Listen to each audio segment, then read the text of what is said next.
We need to make our thumbnail, Veritas in a bikini. Oh, hell yeah, dude. Next episode, I'm going to be just like in a kiddie pool with fucking floaties, just like splashing around.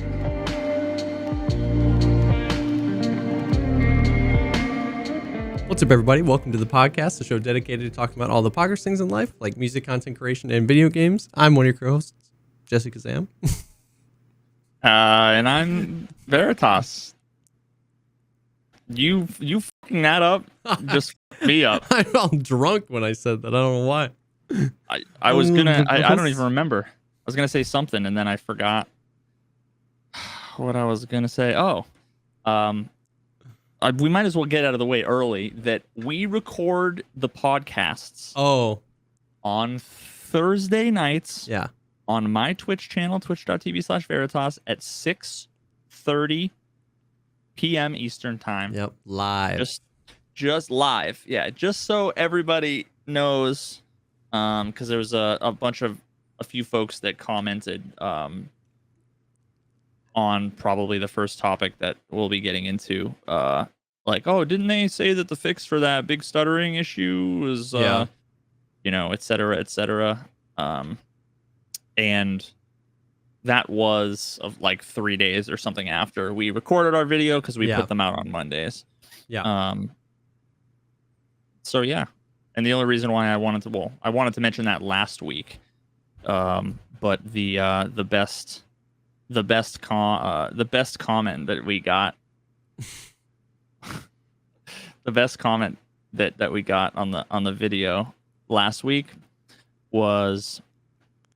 Someone had said like, oh, didn't they announce this like on Saturday that the thing was fixed because of such whatever and such a thing. And I responded with, we record these podcasts on Thursday nights, period. I'm surprised you're not like hiding behind like a lead wall for the terrible toxic thing I said. Wait, what? No? I said we record these podcasts on Thursday nights, period. Oh, did he like go off? Well, yeah. This was pretty funny. Now, again, I want to point out how overwhelmingly positive the comments have been. And for sure. Awesome. I'm never logged into the podcast YouTube channel. I'm always on mine, so I can't heart it. But I like go ahead and upvote all the comments, especially all the 69s. Nice. But yeah, a few people also said like, oh yeah, they record this early or whatever, and he had basically said like, thank you to the other repliers to my comment, actually confirming in a non-condescending tone. And the dude had basically been like, why do you think all the veterans in the Tarkov community fucking hate your guts?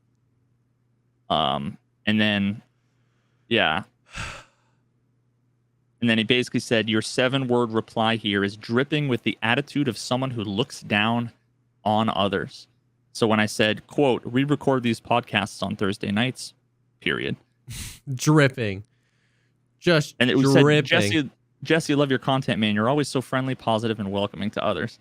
No shot. True. He put that in the same reply. That was at the end. Yeah, that was at the end. Literally the next sentence after, even your 7-word reply here. So he's basically like, why the fuck does everybody hate your guts? And I'm like, the answer might be somewhere in when I said we record these podcasts on Thursday nights, bro, and you saw that as condescending and toxic. I don't want to dwell on it, but the next time everybody fucking asks, why don't people like you? It's brutal, man. Internet. I don't know. They should ask themselves. Yeah, internet culture is just like furthering the polarization. You know what I mean? Like if you wanted to be nice, you have to be like, OMG, so sorry, bro. Turns out we record these on Thursdays. Not your fault. My bad. Should have put that at the beginning. Thanks for the comment. Love you, dude. And that's like baseline. He'd have been like, cool. You know what I mean? But for you to put like, we record these on Thursdays. He's like, unbelievable. Like the exact comment. Maybe it's because I capitalized the T in Thursdays, but it's in chat right now. The exact comment. Yeah, I don't know. Dripping with condescension. Dude, you should see it's 1, 2, 3, 4, 5, 6, 7 paragraphs. The reply? His initial reply. Yeah. Whew. Oh man, I don't get that deep enough. I should. That's just so much for me being fucking helpful and trying to answer a simple question, you know? Bro. Anyway, we record the podcast on Thursday nights. Just to everybody, it's a public service announcement. I'm sorry for offending you all. Yeah, I'm terribly sorry. But it turns out I gotta go. I gotta find it. I'll find it. Yeah. Wow. Well, so anyway, that was all regarding the big stuttery bug. Oh issue yeah, that a few people had been experiencing. So apparently, have they fixed it? I don't know, man. I don't know. So once again, the information that I had, you know what I mean, my sample size of 1 was that all prior to that, I'd experienced no crazy desync until I used the shotguns, which was why I was like, oh, it's a shotgun bug. And then we talked about how it wasn't. I had already completed all those shotgun quests. I haven't used Flechette. And then like a few days later, after the podcast, they put out a tweet and they were like, it was like something to the effect of, you know, fixed possible freezes while shooting if players have a large number of active quests, which kind of makes sense in the sense of like it's checking against all of the quests if you killed somebody, you know what I mean? Like if you have 82 quests open, you know what I mean? Like which one is this a shot for, you know, like did you shoot a scav in the knee 17 times? Every time they shot, it's like, was it a scav in the knee? Did they die? You know, was it a PMC? How many meters? What caliber bullet? What gun? What this? What that? Like, and that explains exactly why people were like, it's high levels. We think it's high levels. Yes. Because the difference of how many tasks you have open when you're level 12 versus level, 42 is a lot. Like, a lot. Yep. So I didn't really get to like participate in knowing if it was fixed or not, because in my case, it was only happening with shotguns. That doesn't mean it was a shotgun bug. It was just, that was when it was happening to me. I've seen a dramatic drop off in those clips that I'm seeing on Twitter where people are like, at BSG, come on, man, fix and then those crazy clips like the Tiggs one or the Valiant one. So I've seen a dramatic downturn in the amounts of those. So maybe they did. Maybe that was it. I want to talk to Ghost Freak though, because I still feel like Ghost Freak's issue was separate, because like the clip you had sent, he threw the nade and before the nade blew up, he got the stutter. So it wasn't it was like at the moment he threw the grenade. So it wasn't like the grenade kill was being checked against quests because the grenade hadn't blown up yet. So he would. No, I think that it still makes sense. You think so? I think it still makes sense. Yeah, because you wouldn't see it lag. Sorry. So imagine at the very moment it explodes, it checks against the quest. Yeah. It explodes, and 1 frame later you freeze.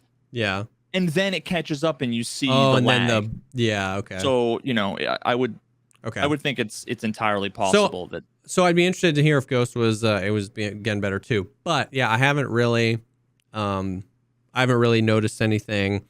The desync has been pretty stock standard of like that was like some egregious shenanigans, but it's been, I'm still dying behind walls, and you know what I mean? I don't know. That's not a thing that's not a bug. Exactly. That's not like a new 12.12.3 bug that they can fix. That's just kind of, it's not getting better. It's not really worse. It's just there. Man, this bothers me so much. And I know that it's just the way it is, but like when what my client is telling me isn't what the server's seeing. Like when I die to a guy that's like shooting his gun in a different direction, I get so mad. Like I just get so mad. Or like how the aim punch doesn't sync. So I'll shoot a guy and he'll go, oh, and his like shotgun is pointed literally vertically straight up and I get hit in the head. I know that that's like, even in a perfect net code, you know what I mean? There's still a certain amount of time required for, my clients figure out what's going on, send it to the server to disperse that. So, you know what I mean? Like we can aim to shorten that, but never eliminate it. Right? That's science, but like, it's so bad in Tarkov, dude. It's so bad. Dude, I mean, that's like, for me, the worst of all worlds when in video games. Yeah. The things that when I was little used to make me fucking like want to put my fist through the wall. I'd throw my controller and rip out of my fucking PlayStation 2. And it's when the game like lies to you, or when it doesn't let you do the thing you're trying to do. Yes. So like back Call of Duty when it would lag, right? Like, or it reminds me of every fucking bad dream I've ever had where you're running from somebody, but it's like you can't run. It's like slow motion. Yeah. So when you're trying to do something and the game's like, no. Yeah. You know what I mean? Where you walk forward and teleports back, you open the door and it freezes, you shoot somebody. Like, it's the most infuriating thing. So I mean, that just seems like the same kind of flavor, you know? Yeah. So in that, like, that's just like, and I know that on their end,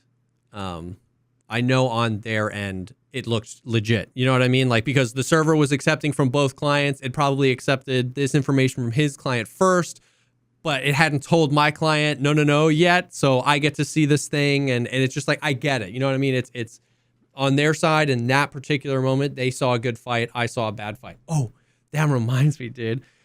Monka? I need to send you, hold on, let me see if I can send you the like GIF really quickly, and then if so, I can put it in. You know who Vibin is? He's a streamer. Yeah. So he recently got Kappa, and I was like, people are getting Kappa way earlier. I think like Desmond just got it too, or like, yeah, Desmond just got it because obviously because they changed it. Like, I was surprised when I was on Twitter. I was like, what the fuck? Like, and then it occurred to me, you know, he's only level 55 or whatever, so it was a little bit more reasonable. So it's hard to tell. I just sent the GIF in there. It's hard to tell the context, and you'd probably have to like full screen that to see. But we were on labs. I was trying to get raiders or whatever, and it just so happened to be vibing that raid where he killed me. Oh God. Yeah. He got totally scuffed. He got the amount of XP he needed for Kappa, so it made me feel a little better. Like, he got Kappa that raid because he killed me and Sheep. But basically what happened is we just pulled a bunch of buttons, so we were expecting raiders. And so I was like looking out the door, and I saw someone run by the door, and I was like, I think that's a player. And then I hear Vibe and VoIP, I'm sorry. And then I die. And I was like, what? And he probably said it after he killed you. He said it beforehand because he ran by and he did the free look and he saw. But like, okay, so 5,000 hours of Tarkov, I've died and went, that guy's cheating probably 20 times or less. Like, I'm never confident. I died to him and I was like, I yelled, that guy's cheating. I was like, Sheaf, run, that guy's cheating. And then I saw Vibin's name and I was like, no shot. And basically, on my screen, he runs by the door. I hear, I'm sorry. I start pre-firing because I was like, he voiced me. He's going to peek me. And all I see is like an elbow out the door. I can't even, it's so dark. I can't see him with like the compression. Exactly. If it was full screen. But like, that's my perspective. You can't see him. You can just see his elbow. And then you look at his perspective and he did 3 peeks. He like peeked, didn't see me. Peeked, saw most of my body, voiped, I'm sorry, peeked again, saw me fully standing still. He didn't even like E-click. Like, I don't know if you've seen people do that where they just like tap E and their character like wiggle, and then they'll just click and they'll time it up. He just full on leaned, pulled his gun to my head and clicked. And I got nothing. Like, I couldn't see anything. It was so bad. I was like, that guy's cheating. And then I watched the clip back and I was like, dude, his perspective looks so different. So different. So that one was like a little bit of a head scratcher because he didn't like full sprint in to like maximize Peeker's advantage. You know what I mean? Yeah. It wasn't like, it didn't feel like crazy desync after watching him. Obviously it was, but like, because of how relative to how fast a guy like Vibin normally plays, how slow You know what I mean? He ran by the door and then like peek, peek, peek, peek, snap. You know what I mean? I was like, so some dude runs past the door, says, I'm sorry. That's what I see, and I fall over dead. I was like, this dude's cheating. He knew he was going to kill me. He's got his cheats on. And then I see Vibin, and I'm like, yo, somebody clip Vibin's perspective. And it's the most legit. Like, it's not even, you know how sometimes. That was like the most slow. Tame. Yeah, that's what's weird. Like sometimes a Giga Chad makes a play and you can understand why somebody thinks they were cheating, but you know they're not because you know that person. I didn't even have to like defend Vibin. Like if you see Vibin's perspective, that's like the tamest, most chill. Anybody could have just slow leaned and shot me in the face there. Nah, dude, he had fucking wall hacks. But there. My perspective was so toxic. So like, did you see the aim lock? What do you mean? Like, see how he looks over to his left right before, you know what I mean? He's like, click. He was reading chat, and that's obviously his radar on his other monitor. Dude, that's how I've always fucking played. I've always done the kind of control with it, and I get fucking wrecked every time I do that. And he says, I'm sorry, so I just clicked mouse 1 because I was like, he's going to peek. And on his, I get like 3 bullets out of the M4 out, and on his screen, I die before I shoot. I don't even think I'm ADS'd on his screen. Or I guess I'd be ADS because I was hard scoping the corner. But I didn't shoot. There were no, on his end, there were no bullets. No bullets flying at him. He didn't take any damage. I probably missed my shots. I was just trying to pre-fire, but like I didn't even shoot. So sad. So like, it's so brutal, and it just like, it makes it so hard to, obviously, I don't know. It just like, it kind of promotes that not necessarily bad behavior because you can play however you want, but it definitely promotes the like, just constantly be pushing, push everybody, swing corners, swing doors, right? It's like, even if, once again, even in perfect netcode, it's not that play style is bad, so I don't want to say it promotes bad behavior, but it just promotes the one behavior. You know what I mean? If you're like holding the door, you're going to be the recipient of whatever the shenanigans are, you know what I mean? As opposed to the one doing the quick peeks around the corner. So that was something that I remember being like, I got to bring this up. That was a bad... Dude, we were in labs. I built this dope M4. We had just hit the button, so I was expecting raiders. So I wasn't like even on my game of being like, yo, this guy. I was kind of overexposed, but I was like, oh, let me see if these are raiders. And he ices me. And what gun was that? Was that the mutant or was that like a ADAR or something? I had an M4. I think he had a mutant. Oh, okay, yeah. So absolutely brutal. Depressing. Yeah, a little bit, but that stuff like you've said, like we said when we were talking about the stuttering and the desync last time, like it's nothing new. Like, you know what I mean? That wasn't an example of like it's worse now than it's ever been. It's bad, but it's just like, yep, that's just Tarkov. How she's always been. That's just Tarkov, but the other big Tarkov thing, the only other thing I can really think is AirWingMarine did a video on the air filter, which shout out to AirWingMarine, man. Like he puts out some of the like most, like, I don't know if you've checked out any of his videos, but you'd love him. You'd be proud of him. Like you'd be like another dude doing his due diligence. Like he goes hard, just like Rengar, like those videos you saw that where you were like, yo, these videos are well researched. Like, and he always comes, a lot of times comes from the hideout perspective. Like min-maxing profit, what's worth it? Is the Bitcoin farm worth it? Should you be running fuel 24/7 in the generator skills? And I never really do those deep dives. And so he like crushes those videos. He does so good. But he was saying that he had a sneaking suspicion. I watched Rengar's video. Like Rengar's testing was good. He literally did exactly how I would have done it. You build it. You test your skills without the filter in. You put the filter in. You test your skills with the filter in. You come to a conclusion. That's exactly how I would have tested it. That's exactly the video I would have put out. Okay, so I didn't use... Actually, I never even unlocked it last wipe. Okay. So I was always like, cool, it's broken. Like, I don't care. Now, I also didn't watch his video. And I want to see now... Let's fucking like... quiz me, test me here. So what does it do again? It boosts your skills. It boosts the leveling of your physical skills by 40% times whatever bonus you get for your hideout management skill. But let's just say flat 40% if you have 0 hideout management skill. While there is a filter in it.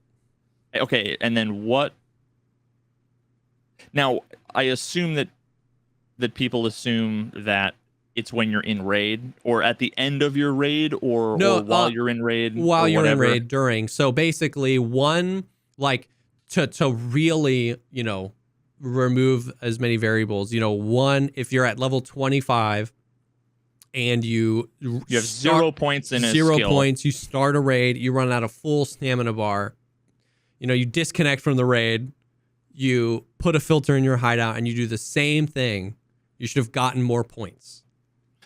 Okay, when are you looking at those points? Like as soon as you're done with the sprint. I thought, first thing that comes to mind is there was a period of time where your skills didn't update in raid. There was a time. They do now. So that would be the first thing I would check. Yeah. The second thing I would check is it not properly applied until a later time? So one of the things I would do is quit the game while in raid, come back and see. And then if I got to the lobby, like the menu, I would then quit the game and come back to see if the progress bar would move. Those are two things I would eliminate. Now I doubt that that's. But here's the thing: when AirWingMarine did his testing, he tested before installing the air filter, before constructing it. You know what I mean? Like he tested. So he had all the materials that he needed to construct it. He did tests before hitting the construct button. Okay. He then repeated those tests while it was constructing. He then repeated those tests when it was constructed, but he hadn't yet hit the install button. And then he repeated the test after clicking install. And as soon as he clicked install, no filter in, he went in, and the tests he had repeated, he saw a 44% increase in the amount of endurance you would get after one stamina bar run immediately. So does that mean the bug is that the complete opposite way? You don't need the filter. Okay. Yep. You don't need the filter. You just need to install it. Dude, I'm like man after my own heart. Yeah. He did a really good job. The one thing I fucking hate is a million people all parroting the same thing. Like, if there's a million people that all have one opinion about something, that's when I'm like, I bet you it's the fucking opposite. Yeah. Like, that's why I've said a million times, and I'm quoting Christopher Hitchens here, but when he says something, I'm paraphrasing, something along the lines of, don't take comfort in being in agreement with the majority. Yeah. Well, the thing is, would it be so easy for everybody, for him to just, or him or anybody to just accept it, right? For sure. The thing is, the reason why I told people for the past 6 months that it's broken is because I just play a lot, right? I game a lot. I do everything quickly. So I wanted, elite strength and endurance last wipe. I constructed the air filter early on, right? Like earlier than the average Joe, because I'm do this for a living. I'm going. And then a month later, people started saying, yo, I think the air filter's broken. And so I went, let's test it. But you can't unconstruct it. So if you hit install on that thing, you cannot accurately test for it. But we didn't know that. How would we know that? You know what I mean? Like, if you've already built it, then the only way you can test it is by testing without a filter and testing with a filter. You know what I mean? I wonder if. And so I did the reason why Battlestate didn't fix it is because maybe it was a big fucking red herring and the community convinced them it was one way. Like, I don't know.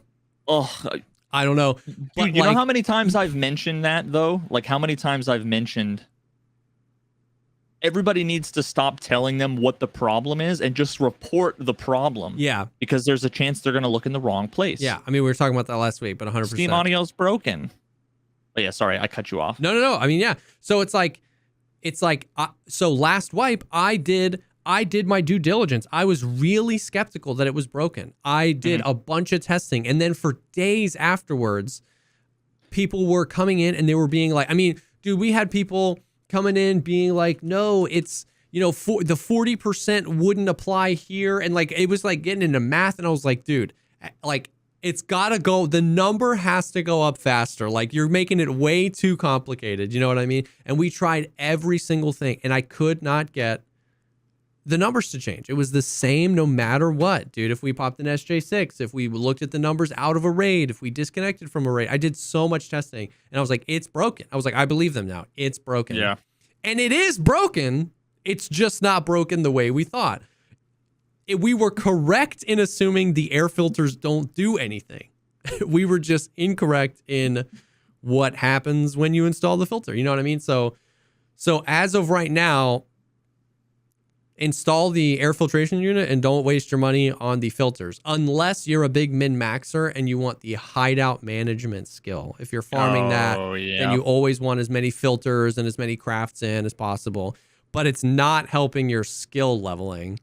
So, and yeah, I mean, like, there were people like Airwing that were like, dude, I really felt like it went faster when I installed it. But I was just like, dude, I don't know what to tell you. Like, I've tested every single thing, man. Like, I don't know. And a bunch of people did. And so yeah, man. So it's like, it's busted the complete opposite way. I bet it was busted the complete opposite way the whole time. And you should totally build the air filter. They're probably going to stealth fix it, not tell us. And we're going to have to, like, figure it out. I was just gonna say, maybe that's what they did. Maybe that is the stealth fix. I don't know when he tested it, but maybe they basically were like, we can't figure out what the fuck is wrong with it, so just turn it on all the time. Yeah. So that the people who built it don't get punished as hard. Yeah.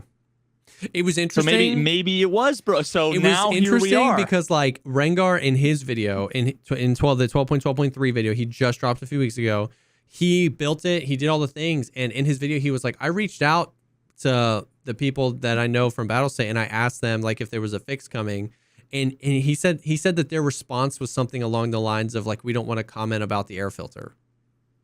And I thought that was so weird, and I was like, no, it makes sense. Yeah, now I'm like, oh, I get it. Yeah, they basically, like, made it exploitable, quote unquote, but not really. Yeah. They made it so now a bunch of people who wouldn't build it are now going to be like, oh shit, I'm going to build it and I don't have to use the thing. Yep. So. Yep. Yeah. So it was funny, man.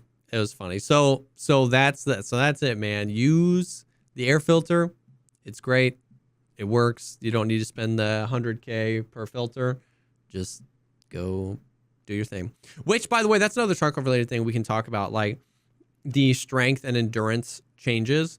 Like there's one conversation which is like the movement. You know what I mean? People don't like the weight system. They don't like inertia. They don't like, whatever. What I have found to just be very interesting is just the threshold at which, because, like, the way leveling strength and endurance works is that the little number of your weight, if it's white, you're leveling endurance. If it's yellow or red, you're leveling strength. It's that simple. It's just distance traveled. A lot of people don't realize, so that's why I'm going over it. Just distance traveled, whether underweight or overweight. Nothing else. It used to be jumping, technically throwing grenades, level strength still, but it's so minuscule compared to just walking. Just all you got to do is walk or run. Jumping used to do it or whatever. So it's just like distance traveled, and they keep tinkering with them together, but also separate. They keep tinkering with, like, how much slower you move when you're overweight and how much, felt inertia there is and all of this stuff. They're tinkering that, but then they're also tinkering with the threshold at which you become overweight. And, like, 2 wipes ago, like, last wipe was the first wipe ever that anybody had higher level strength than endurance. Like, I remember last wipe, it was the first time I always had max. Everybody was like, holy cow, my strength is 31 and my endurance is 27. Like, I've never had higher strength and endurance ever. It was nuts. Prior to the 12.12 wipe, you'd get max endurance at like 28 strength, and you'd have to, like, farm the rest of your strength up. Mine was way earlier. It was always like level 12 or 15 strength, because I never looted a ton and I would always just run everywhere. Yeah.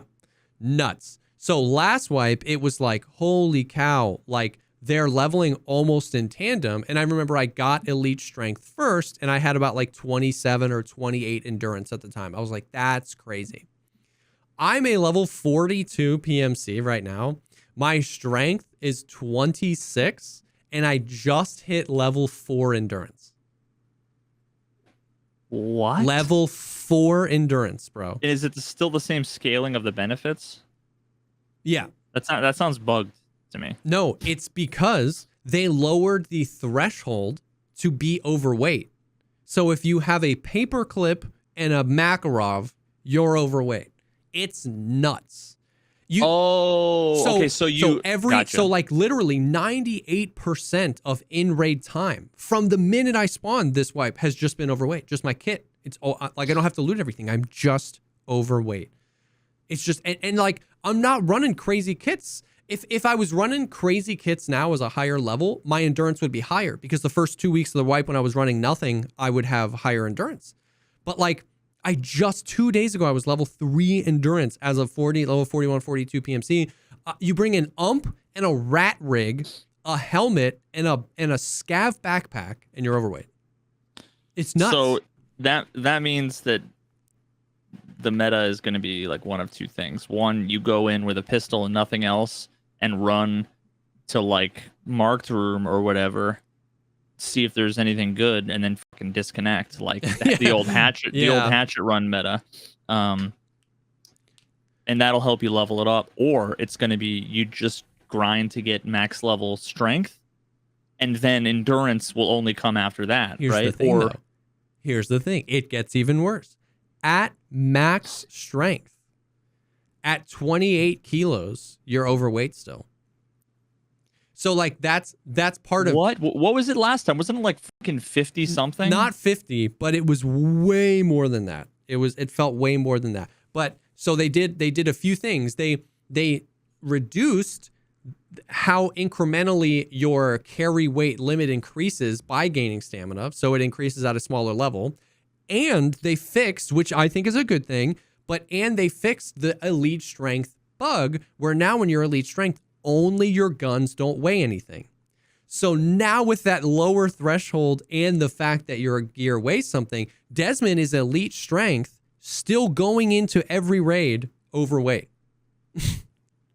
It's nuts. You have to actually like work on leveling endurance. You have to be intentional. You have to find light gear, which on one hand is kind of cool.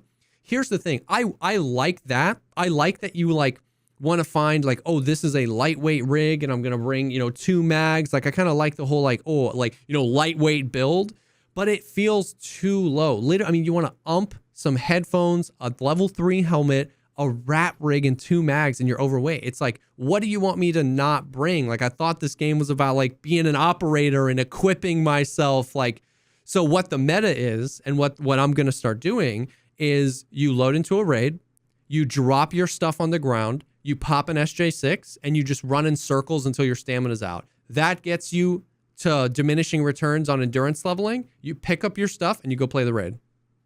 Yeah, and you know what they're going to do to fix that? They're going to just make it so that doesn't work anymore. They're not going to make it so that like the way that you level it is different. They're not going to make it so that overweight moves up. They're just going to make it so that, oh, you can't do that either. Yeah. Yeah, 100%. You can't have your cake and you can't also eat it too. And so like it was just one of those things where it was like the movement in this patch I'm kind of okay with. The fixing of the elite strength bug, I'm definitely okay with. But the threshold at which you just go overweight, I just wish was raised maybe even another 5 kilos to start, so that when you're at max strength, like I just want to be able to put on a kit. You know what I mean? Like, and go in underweight. Like you really, really have to try. And once again, the way I play is the very scavenger type play style. Like, people ask me what my favorite guns are. It's like the one at the top of my stash. PP19, RPK, MDR. I kill a guy, I have a gun. I don't really start buying guns until I hit the level I'm at right now. 42, max traders, 10 million rubles. I want to run an MDR, so I'll buy one. You know what I mean? But until then, I run whatever. Scavenger, dude. I never buy armor, dude. People are like, why do you have so many trooper armors? I don't know. I just found them. Like, I never buy armor. I'll use a busted 30 durability gazelle before I buy something else, because I like that. Because I'm never looking at the weight of everything. I'm just using what I have, and it's like it's crazy. Like I am level 42 with level 4 endurance. And I bet you, I swear I could get, without trying, I could get to max strength on under 10 endurance without trying. I have to go the opposite. I have to try to level my endurance. So now I'm this like max level, you know, super Chad running cool gear, and I like ADS with my sniper, and 2.5 seconds later I'm like, because I have no endurance. You know what I mean? It's nuts. I mean, again, doesn't that totally incentivize you to go in with like 0 to hero with nothing? Yes, because you're gonna spawn in with nothing, run to wherever marked room or resort. Then you're gonna have diminishing returns. Kill a scav, take their stuff. That's the best way to do it. Yep, 100%. Going with a pistol, going with a Vepr Hunter, going with a Mosin. And I just don't understand because it's one of those things where most of the time, even if their solution to a thing is like weird and I wouldn't have done it that way, I can see the like problem they're trying to fix. And maybe I just haven't thought about it enough, but I don't know what I don't know what gameplay they were looking at, being frustrated about, being like, we need to fix this. It's like you kind of did that by like adjusting the movement and the inertia and by adjusting elite strength. Like I thought those were the fixes. Like, but isn't the point to like get gear and use it? Like, you know what I mean? Like, Nikita, pull up let me look at your Instagram, any one of those cool pictures you have, and tell me that kit wouldn't be overweight in Tarkov. You got the helmet, you got the nods, you got the AK, you got the vest. It's like, I want to be allowed to just run that kit in game and not be punished for it. Now, I'm not punished because I'm leveling a skill, but it's just like I can't level the other skill. So, I mean, I guess the question there is,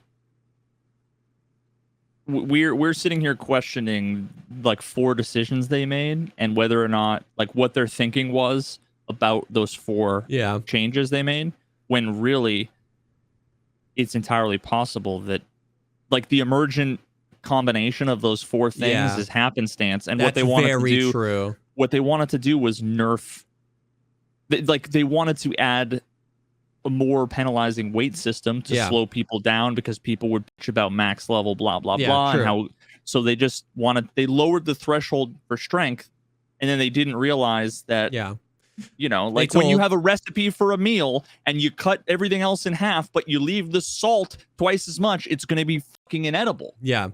Or they told like 3 teams. They were like, "Hey, this is the problem. Go fix it." They all came up with a solution. We slapped it together. And once again, to BSG's credit, this could be exactly what I actually call for a lot in them, which is them like making pretty extreme changes and just like documenting. You know what I mean? If we're gonna give them all the credit, it's like, let's slow it way down and see what happens. You know what I mean? Because like we said, even up to 2 wipes ago, the pendulum was the other way. It was actually really hard to. You know, like, because, I mean, 2 wipes ago, what was it? It was fill your backpack with buckshot. It was fill a docs case with SAS drives. That wasn't necessarily fun or realistic or immersive either. And that was only 2 wipes ago. So to their credit, maybe they're just intentionally swinging the pendulum the other way. Packs. Dude, that was how I did it. The coal packs, bro. And then they're just seeing what happens. You know what I mean? So we'll give it time. I'm not like mad. It's not like largely negatively affecting my gameplay experience. I've just noticed that like, holy cow, like I'm level 42. I should be able to run farther than this. Like, you know what I mean? Or I should be able to whatever. And then you just check the skills and it's like, holy cow. So, but that was just like an interesting byproduct of some of the changes that they made. So, other than that though, man, I don't know, as in the Tarkov land, there's not a whole lot going on. The raid's been good. Leveling has been good. Like as much as I really was really not looking forward to a wipe this time. I was not looking forward to do the quests again, stuff like that.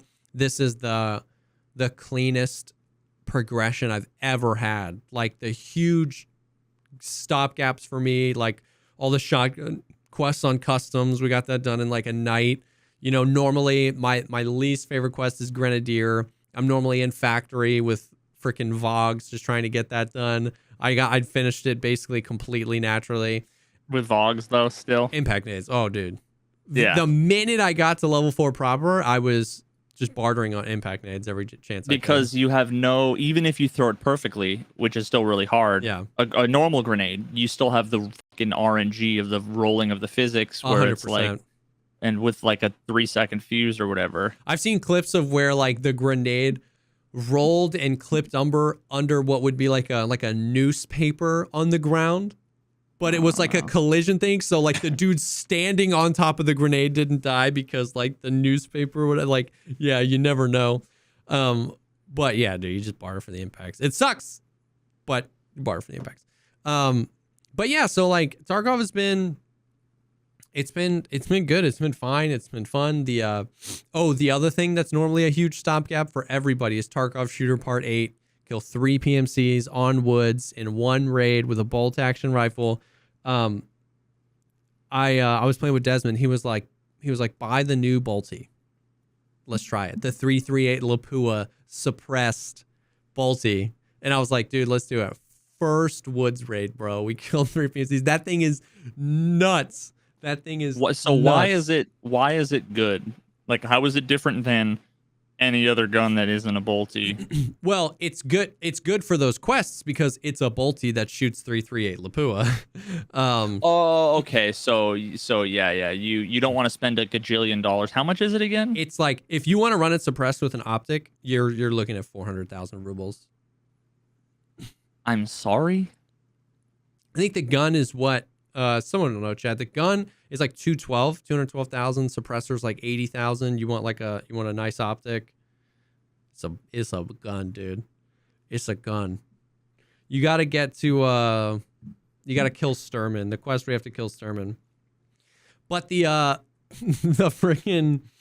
second best ammo for it, the FMJ, which you can buy 20 rounds at a time for 20 USD per, or something like that, from Peacekeeper, does 47 pen and 122 damage, and the muzzle velocity is 900 meters per second, and the muzzle velocity of the gun is insane. So like you can without zeroing put your optic on somebody 200 meters away and you will hit them in the head. And for Tarkov Shooter Part 8, where all you have to do is kill them, like, you know what I mean? You don't have to hit headshots for Tarkov Shooter Part 8. You know, we're 3 weeks into the wipe. Just pointed at their thorax. Like, unless... How much is the pen? 47. So unless they're running around in a Gazelle, you're gonna one-click them. You know what I mean? Well, Gazelle's level 5, right? Yeah. Which even then, you'd probably one-click them. The percent chance. But, like, unless they're running around in Class 6 armor or get lucky on the Class 5. That's still, what, like 80% or something? Something like that. Because if you're Class 5... Actually, unless they change something. Yeah. What would be... It's 90% if it's Class 5 against 50 pen. So 47 is probably, my guess is like somewhere between 76 and 84%. FMJ, where's the 3-3? Oh, yeah, 47 pen, 122 damage. For a Class 5, it would be a 55% chance to go through on the first shot. Oh, yeah, that's right, because it's fucking 10% if it's... Yeah. So 55%, and it's not linear. But if you don't pen, if the armor takes it, it's 94% on the second shot because you've crushed that armor. Like, it goes from a coin flip to yeah. But I wonder how much damage again. I have the worst. 122. I wonder how many arm shots that would take. Oh shoot, that's actually funny. Because you're probably gonna hit him in like. The arm, I can tell you because the third guy I hit like 4 times in the arm. I hit him a bunch. But yeah, so that thing is nuts. So I mean, it's definitely prohibitively expensive. You know what I mean? You're not gonna see people running around, but I don't know. It's like, it's fun, man. I mean, it shoots flat. It's a shooter born in heaven dream. You're demolishing people. Tarkov Shooter Part 8, you just destroy them. So first raid out, I was like, let's try Tarkov Shooter Part 8. And then boom, it was nice. Oh, I had a moment on Woods. After I like flipped my desk, I was like, I gotta tell Veritas about this. So what are the 3 things you and me say constantly? You know, of like what requires for this game to be like truly great. You have to be able to, the netcode, you have to be able to trust what you see. the audio, you have to be able to trust what you hear, and the AI needs to get better. You know what I mean? Yeah, and you have to trust what you see. Yeah, but also you have to believe what you're doing and so what's going on. I was on Woods. I was trying to get like Tarkov Ship Part 7. We were just trying to get wood snipes. I was with Desmond, and Desmond was like doing some quest. So he came big. He had Alton, Gen 4, and the new 338 Lapua with a FLIR on it. I mean, Desmond was just thick out of his mind. And Desmond starts taking shots. So I whip around, I see a guy, I snipe him. He's like, I'm still taking shots. And I'm like looking for the guy, and my screen fades to black. Server connection lost. And I was like, Desmond, I'm disconnected, bro. And like my ping was fine. So we load back in, Desmond's dead. Before I load back in, Desmond's dead. So he's like pissed. And I'm like, dude, I'm so sorry. So I load back in, and I'm like looking for the guy, right? Because he doesn't know I disconnected. So I'm looking, and I jump, and off to my left through 3 sets of bushes. Try not to exaggerate here, 75 meters away, probably more, but 75 meters away, a scab with an SKS shoots twice, hits me in the arm and hits me in the stomach through bushes. I couldn't see him if I tried. He aggroes on me. So I'm pissed that the scab is aggroing me from 1,000,000 meters away. And like, I can send you the clip later, dude. I was running in between 2 bushes, one up here to my left, one to my right. And I get the most distinct audio cue in my right ear. Like, he is right here to my right in this bush. And I snap to it, and I start getting shot in the back. He was in the other bush. So I try to like finagle around, and I die to this guy. He slapped on full Desmond's kit. So literally in this one fight, the network kicked me out, the AI cucked me, and the sound completely betrayed me. I was so mad, dude. That was like the most frustrated I've ever been. It was every single thing that makes me mad all rolled into one clip. And I was like, that was the closest I'd ever come to just like uninstalling the game right there. Yeah, dude. I mean, towards the end when I finally like wanted to give up, actually for a while before that, for like the last 6 months, just because I had done so much research and made so many videos and whatever, it was like I could not ignore. You can't all unsee of the things. Yeah. So it's like I'd be running around, I'd hear a sound thing, and I'd instantly be like, oh, fucking annoying. And then my leg would get blacked out by an AI with a toss from 200 meters away. And it's like, oh my God. It was just constantly like a reminder of all of the frustration. And then every now and then you'd have, maybe like once every 2 hours, you'd have something that you were excited. You found a couple cases or a key card or whatever, and you were all fucking excited. You finally got a kill on like a 3-man squad. You were, and then it's like you're on that high, and then 3 things fucking combine to make it feel terrible. And or even at that point, if you die to something super legit, if you die to a player scav who hit a good shot, or if you die to a PMC, like you can't unlucky. You can't be like, man, GG's, like that was unlucky. Like, wow, you can't, because you're already so primed from all the other stuff. You know what I mean? Yeah, that's why I used to get so frustrated and be like, this game's fucking dog shit. And it's not because I was saying the guy was a cheater. It's not because 100%. I was saying there was anything wrong with that. It was just like, I'm so fucking frustrated with all the bullshit. And then, so then when you have all the bullshit, you overcome it, and then you just lose the coin flip. Exactly. It's like, it's cool that if 1 in every 10 raids, something crazy unexpected could happen, and you might die because of it, because that creates tension. And that's cool. But if in 9 of 10 raids, the game cucks you, and it lines up where on the 10th one where the game works great, you just get cucked by the whatever it is, how are you supposed to like emotionally deal with that? You're like, what the hell? Yeah, 100%. 100%. But like, dude, I'm so torn. Like, I did spin a meme. Like, I don't actually get, I know everybody understands this, but it's been a meme, like the amount of people coming in being like, dude, like the mauled cast, you know what I mean? Like, because it's funny to see me just like rage out. It's weird. I'm having so much fun this wipe. I'm in that kind of that same spot where it's like, I've seen it. I can't unsee it. I did some research for the AI video, and I gathered a bunch of clips. And so now I feel like my fuse is shorter for when I get shot by the AI. We've talked at length about these things. So in some ways, I definitely feel my fuse shortening.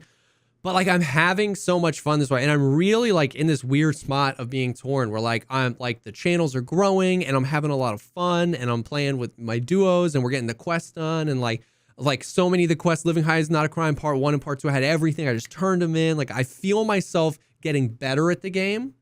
You know, that's like the, you know, there's always that litmus test when it wipes. It's like, oh man, like this quest used to be hard. This quest used to be hard. Like, man, like it's cool. So I feel myself getting better and I'm having a lot of fun. But on the same time, it's the other side of it where like these 3 things, like how the AI interacts with the player, how the network interacts with the player, and how the audio interacts with the player.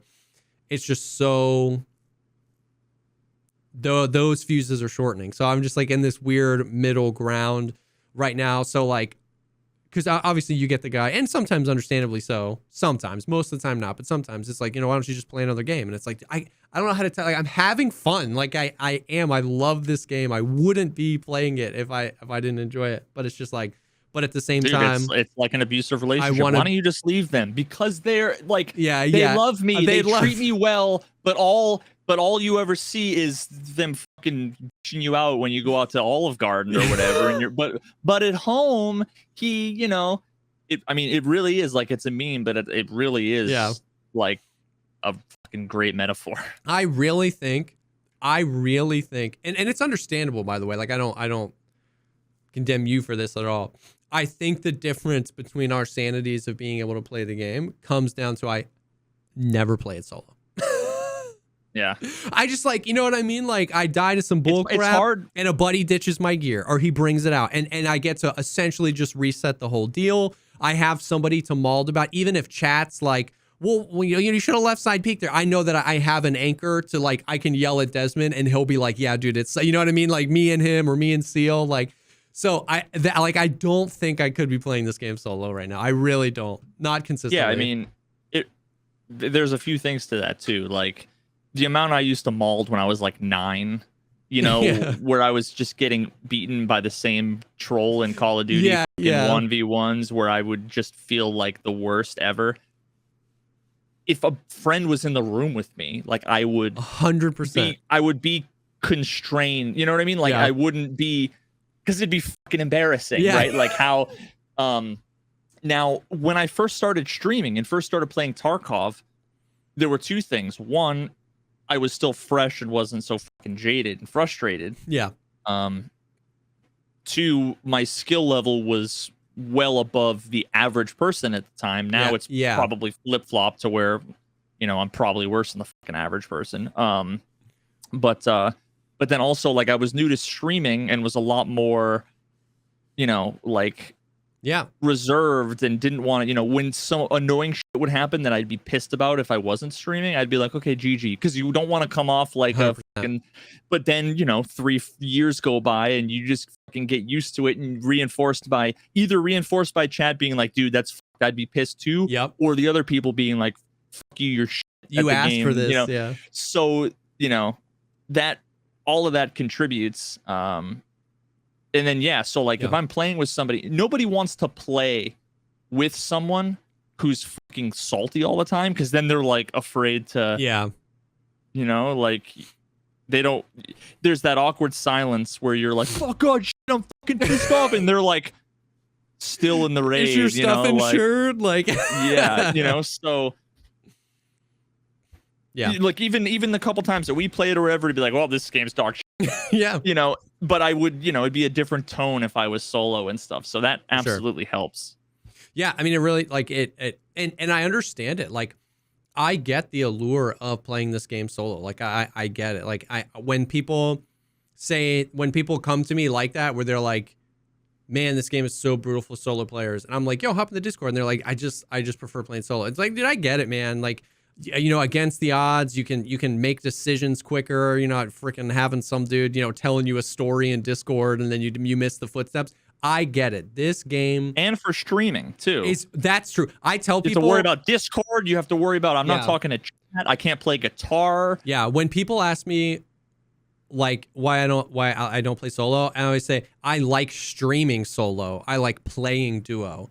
From a streamer perspective, you can just vibe with chat. You're just always, you know what I mean? 100%. Like the solo vibes are so good. But for me, the circle ends up ending to be a net negative for the stream, because I get frustrated quicker, and then those conversations, those cool vibes, you know, Like Deadly could never be a guy that like mains with a duo, like, because the allure of his stream is how like in the weeds he'll get with a conversation with chat, and it's so funny. You know, he's got the story time meme where he's just like not paying attention. It's so good. So like I get it. The streaming content is so good playing solo.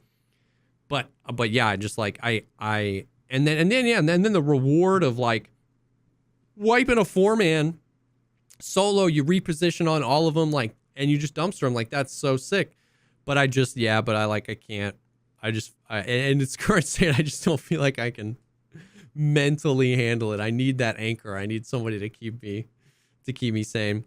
But yeah, so it's been fun. So like I really am in this weird, I haven't been here before, where it's like, so I'm having so much fun. It's really good. I'm super glad to be like max traders now and just like take a back seat on like Kappa and stuff like that. I've got a lot of cool stuff that I want to do, setting up some like crazy fun stuff and like offline co-op, because you can invite 11 other people, you know what I mean? So it's like, let's do, 4v4v4 with subs or with people, you know what I mean? Let's like 1v1 chat, you know what I mean? Like, it's just gonna be fun. So like, I'm having fun, but it's hard.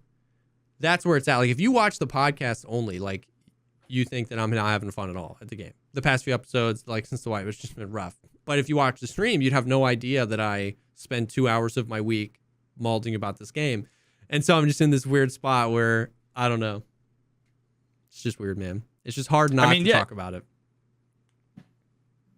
I mean, it makes sense too, because like, it's, you to have an outlet to be able to complain, like it's fucking therapy. Like, it's Tarkov therapy. That's what the Maldcast is. 100%. It was also this, the same for me when I would play before I quit, basically. Yeah.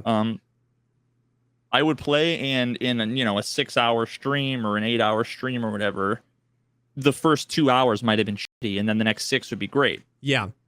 But like, what am I going to fucking talk about on 100%. The podcast when it's like we had a bunch of good raids. 100%. The same 75 things happen that always happen. I got a couple quests done. We got some cool kills. Like, what am I going to tell the fucking story about? I killed a guy, and then I flanked and went left, and I killed another guy, and then I flanked and killed another guy. It was fucking amazing. It's like, okay, dude, I'd rather be like, I saw a guy flying through the air, teleport through the ground, 360 no scope me. Like, that's worth talking about for 45 minutes, So 100%. That's so true. And like we've talked about before about the few seconds after you die, like when you yell like, this game sucks, this game is dog trash, or I hate this game, like you never mean it, but like you just like need to release that energy of like, I'm frustrated.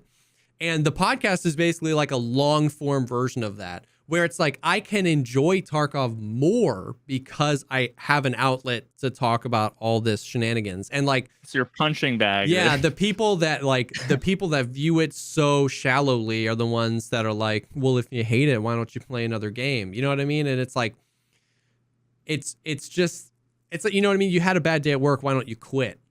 It's like, well, then I'd be unemployed. And I know, you know what I mean? It's like it's a net positive. And for you, when it became a net negative, when it got to the point where no matter what, you couldn't get it to be a net positive, you switched and started playing other games, and that's been good for you in every way. Sorry, we got someone in chat telling us what our podcast is about. I love it. And the podcast, you don't play anymore anyway. Oh, I forgot this was called the fucking Tarkcast. The Tarkov podcast. Yeah. Yep. You know what? And that's honestly something a lot of people have been commenting on too, that has been really encouraging. They're like, listen, I don't give a fuck if you talk about Tarkov, whether or not they're enjoying Tarkov or not. Like, I don't give I'm really enjoying this or that. I watched this movie or listened to this podcast because you guys recommended it, and it's been great and whatever. So, yeah, 100%. I mean, it like, to all the people that listen, imagine what would happen if both of us, you started playing fucking Star Citizen full time, and I was playing Trackmania. Oh, well, I guess the podcast is canceled. Yeah. It was a great couple of years, guys. Thanks.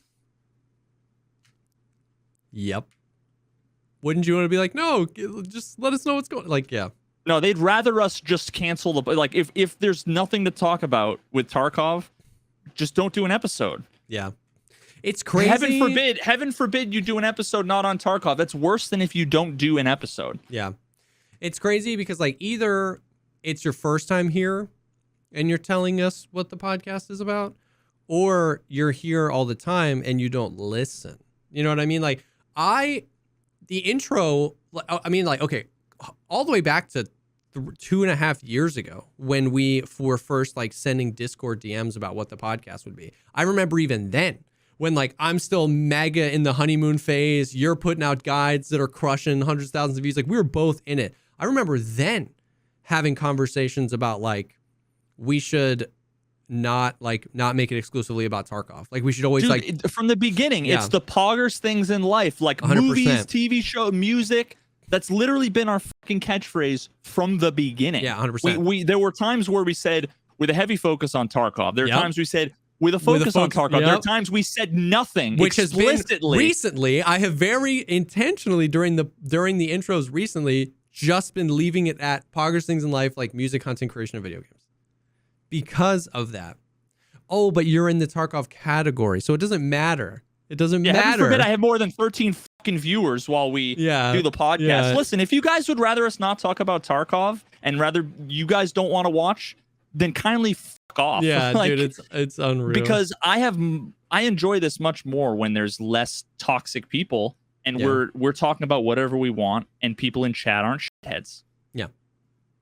Imagine. Heaven forbid we get 326 viewers sitting here enjoying the podcast, but there's 6 here that are like, if you're not talking about Tarkov, then don't do the podcast. I know.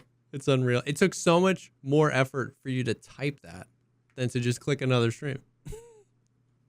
More and more every day, I become the old fucking crotchety man where these fucking kids are so entitled. They're all fucking entitled to everything. Social justice or entitlement. Yeah. But yeah, what I was saying was that it's hard to explain and it's hard for people in the era that we live in of just sound bites and like, you know, out of context everything. It's hard for people to understand that like this is part of us enjoying Tarkov better. At least for me. Like this is a part of me having fun playing Tarkov, is being able to acknowledge these things and talk about my frustrations and stuff like that. So, dude, and think about how much more. I mean, imagine if tomorrow they fixed all the shit. Yeah. How I know nobody believes it. Yeah. But I'd be potentially back to playing Tarkov a huge amount of time and would have nothing but like, dude, this is so great. Yeah. I had this grade. Like, this is amazing. 100%. Every time I die, I feel like it was because I got outplayed. It would be fucking fantastic. Yep. Just because they're either in a honeymoon phase or they're too in denial or too brain dead, or they want to act like they're so fucking chatty that like, bro, I'm so much fucking better at this game. I don't have to do, and even when I do deal with it, I can fucking man up. I'm a giga chad. Yeah. Good for you, dude. That doesn't make any of the things that me or Jesse or everyone else in Tarkov Twitch and Tarkov Twitter. Nobody has anything good to say. Go to Twitter and scroll down through your thing. And I saw one. There was one, and this person's new to Tarkov, like less than maybe 6 months to a year. I'm having a lot of fun in Tarkov. Every other streamer is the fucking cheaters. The netcode is talking, the blah, blah, blah, you know? So, yeah. But, you know, so like on one, I'm not special. We're not special in complaining. Yeah. So it's one of those things where it's hard because like on one hand, I don't want to feel like I'm having to qualify everything I say. I don't want it to feel like you're feeding the trolls.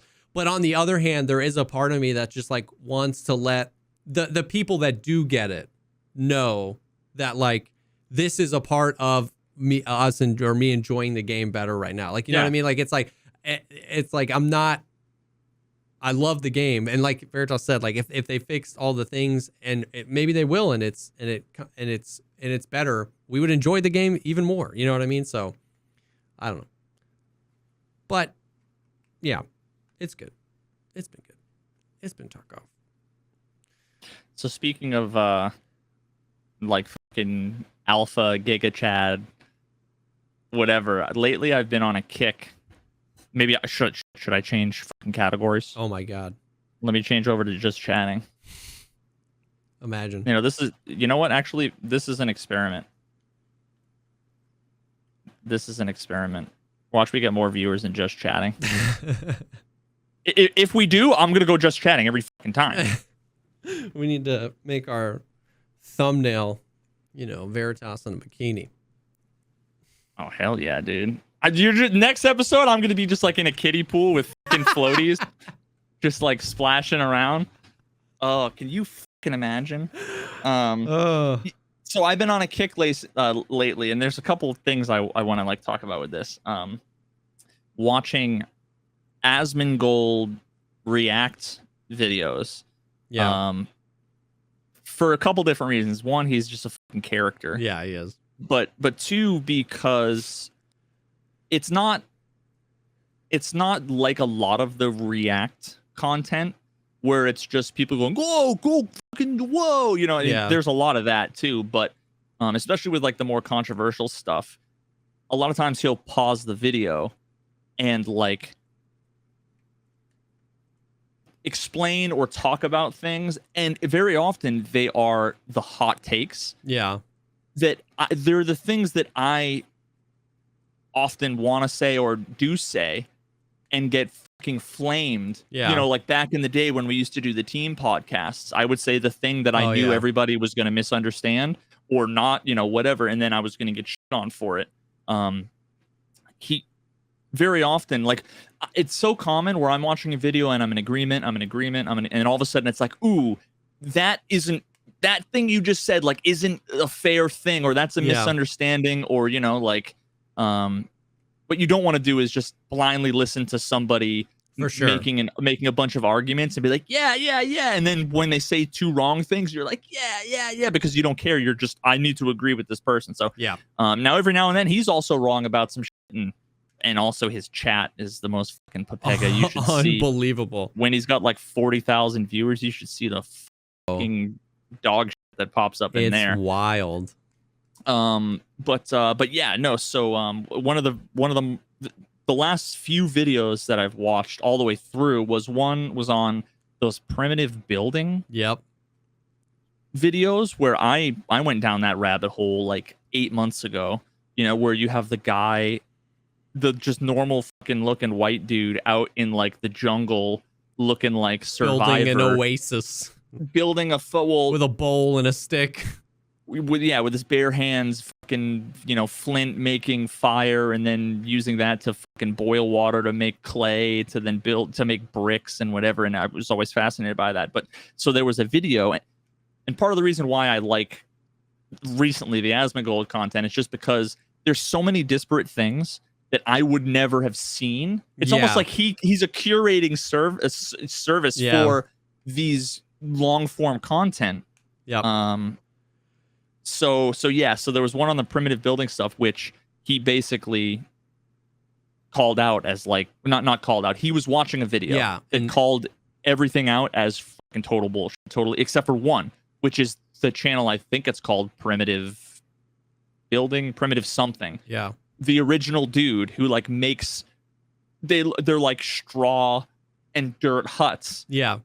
And he's fishing, with whatever. And then you see the other dudes who make straight up fucking Taj palaces, Mahal, and like in the video you see like backhoe tracks like leading up to the big pits in the ground. Or sometimes you can actually see other people like digging in the background and stuff. Yep. Primitive technology, that's the name. So there's that, and then there was also another video, which is what was originally going to be my segue. It was on like hustle culture and the whole like actually there's another video too I'm kind of combining in with this, where there was one on like hustle culture and one on like alpha male fucking Giga Chad, whatever. The hustle culture one was just the whole like get up early, take a cold shower, read fucking 3 books, blah blah blah, and how it's just like this toxic bullshit, almost like pyramid scheme thing. Like all they do is just like the self-help stuff where all they do is just sell you book after book after book after book. And then similar to the whole like dating, like you want to fucking sleep with 3 women every Saturday night, like follow these rules. And then it's really similar to multi-level marketing, like pyramid schemes, actually, because it's like look at this, I'm successful, do the things I do. And then when you aren't successful, they're like, well, what are you doing wrong? And they make you feel worse. And you should come to more of our fucking seminars and buy more books. And yeah, so it's super 100%. Fascinating. I'd heard somebody make that that like comparison before. Like obviously like a large majority of like the MLMs people that got into that were like women. Obviously a lot of men did too. But the whole Giga Chad alpha male hustle lifestyle is basically like MLMs for men. You know what I mean? It's not as forward with like it being a product, but it's a business class. It's, you know what I mean? Like Hustler Academy, you know what I mean? Oh, I'm going to buy this guy's book. It's the same stuff. It's just like, ugh. Yep. Yeah. So I've been on a kick there. And then also, so then one of the recent videos that I watched like the first 20 minutes of, that I then had to I started the stream up, so I didn't get to finish it. Was the one on artesian builds. Oh, I've been getting once a week. I get a new letter, and I'm always like worried that it's some fucking like IRS shit, but it's always about the like you're a named person with connections to Artesian. Here's updates about the lawsuit and all these things, and they're filing bankruptcy, and they have to like notify you whether you were a customer or affiliated with them in any way or whatever. So I'm excited to watch the rest of it. It's so fucked. It's so fucked. That dude Noah, what a fucking piece of shit. It's crazy. It's crazy. I want to watch that. Who did that? Wait, did Asmon react? Asmon reacted to it. Okay. Yeah, it's Asmongold reacts to Artesian builds collapsed from $20 million to bankrupt by Gamers Nexus. So here's... Oh, that's right. It was Gamers Nexus that did the video. Okay. Gamers Nexus is great. Oh, yeah. In a Tech Wiki, they talked about that. But... Yeah, so I still have to finish that. But one of the things I wanted to talk about was how I'm like... especially after the whole, like, Amber Heard Johnny Depp trial, which was a fucking circus, but I enjoyed it because I learned a shit ton about legal proceedings and how that all works. Like unironically, I'm not just some people say that, you know, and it's bullshit, but like I legitimately enjoyed it. I also enjoyed it because of, you know, some of the memes and some of the things were fucking funny for sure. But I think there was so much going on there. Whether or not it was like experts talking about science or people making logical arguments or things with like body language experts and what's real and what's bullshit. There was so much where I would want to like, because I'd be watching, you know, I'd have the little window of the fucking trial live up in the corner of the stream while I was like doing whatever.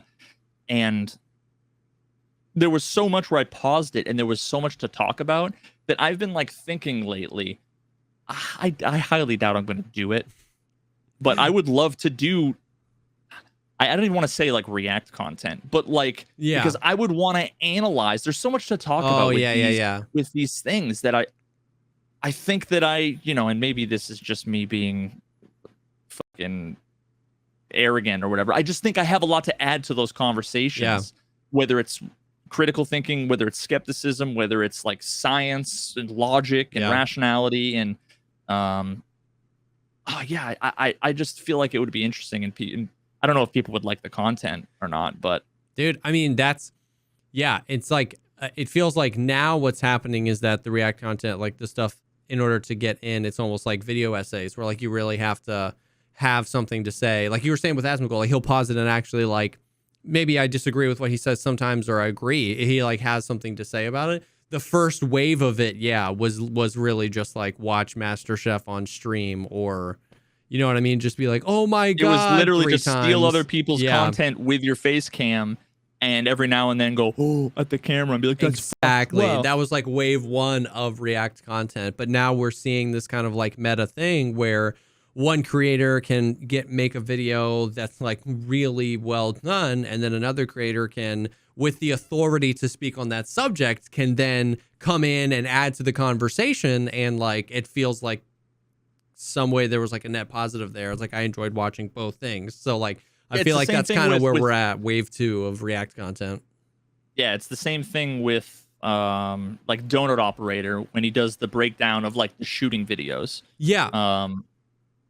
Those are always really interesting because as far as I know, I'm fairly certain that he was like an ex-police officer. Yeah, he was a police officer. So just having the context 100% around what people, because like, I love cops, right? So like,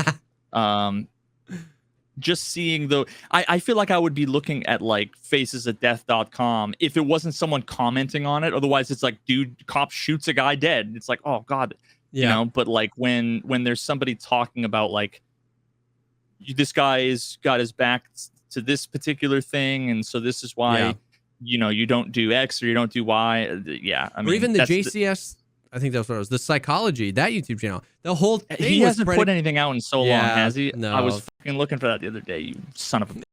That whole same thing. I mean, like he's reacting to. It wasn't necessarily content that was created, but he is adding to. I mean, same thing with Donut. He's adding to the conversation with experience and stuff like that, and it's really interesting because of that. You know what I mean? So yeah, I think that the JCS stuff is all the way on the other spectrum, maybe even slightly off the spectrum, where that's like 100% transformative. Yeah. It's a lot of basically interrogation videos. Yeah. But there's a lot of it's more like it's not a live reaction. It's more of a scripted reaction to like pause the video, put a thing up on screen, talk about it a little bit, then continue. Then there's multiple kinds of the spectrum, right? There's the OG, I'm just gonna fucking watch it and milk. That's like if you got fucking copyright claimed on that. Yeah. Maybe not DMCA'd, but like content ID'd or whatever it was. Like I could see that, right? Yep. If you're just watching Avatar, unedited or whatever, with your face cam, like that's not cool. 100%. But then the other end of the spectrum is the person who lets the video go for 10 seconds, pauses it, and talks for 20 minutes about some unrelated bullshit, doesn't add to the conversation, whatever, and then hits play. 3 minutes later, pauses it and starts talking about some unrelated shit. Like that's the other end of it.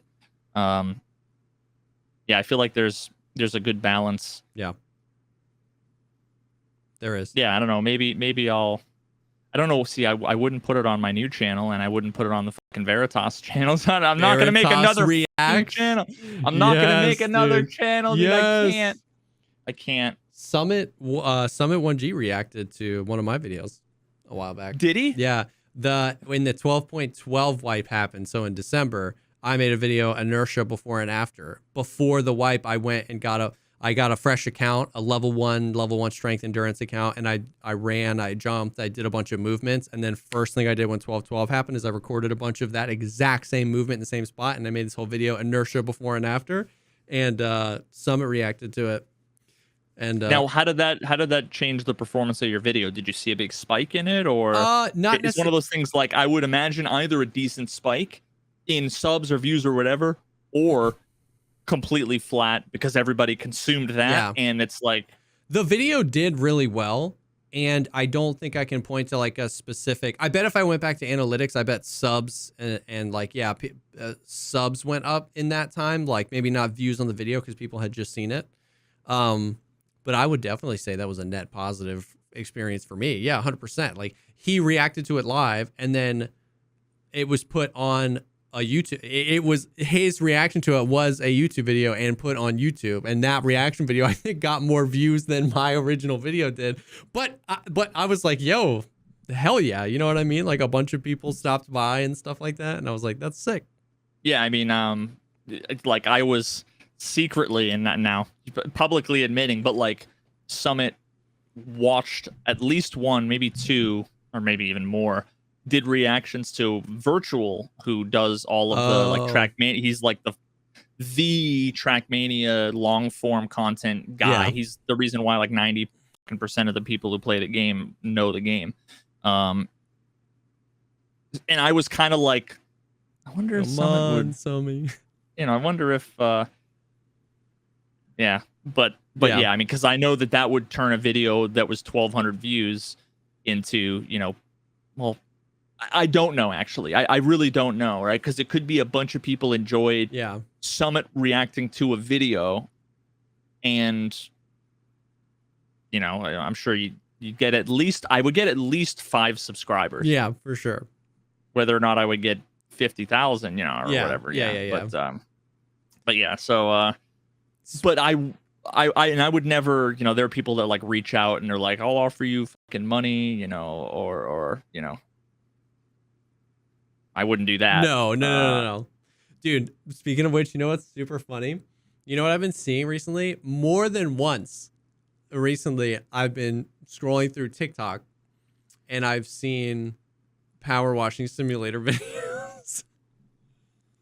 like it's like the most satisfying game on Steam right now, and it's power washing. And do they get a ton of views? Of course, the ones that get to me because they're crushing. You know what I mean? That definitely doesn't mean every video that person posts I'm crushes. sure if I had continued playing the game as much as I did and continued doing exactly what I was doing, yeah, they probably would have like blown up. 100%. That dude, would I want to spend a year playing 100% that game, making that content? It's like the TikTok game is like post 3 to 5 times a day, every day for 6 months. Yeah. And basically, if you can do that, you will blow up your TikTok. But can you create 3 to 5 pieces of content a day, every day for 6 months? That's the thing. I'm 100% positive that Veritas lo-fi music to the audio of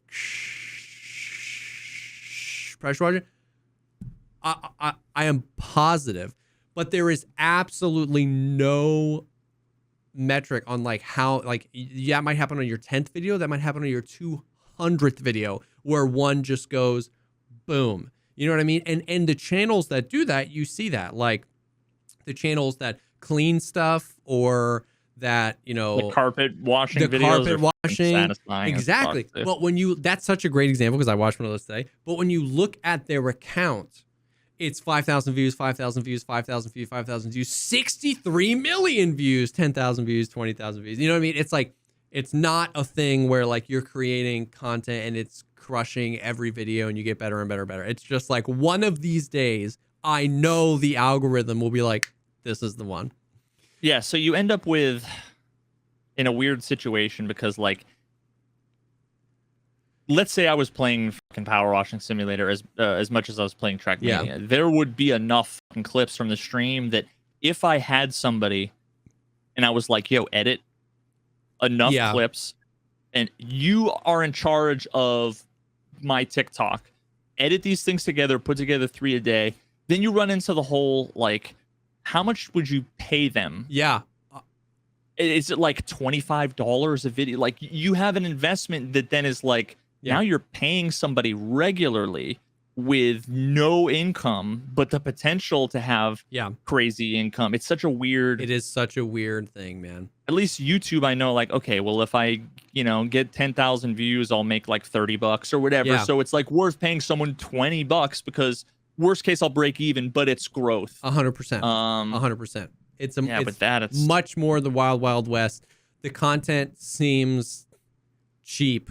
It's so quick, you know what I mean? And so it's hard to like want to pay somebody a lot for it, but at the same time, it might take a long time to edit.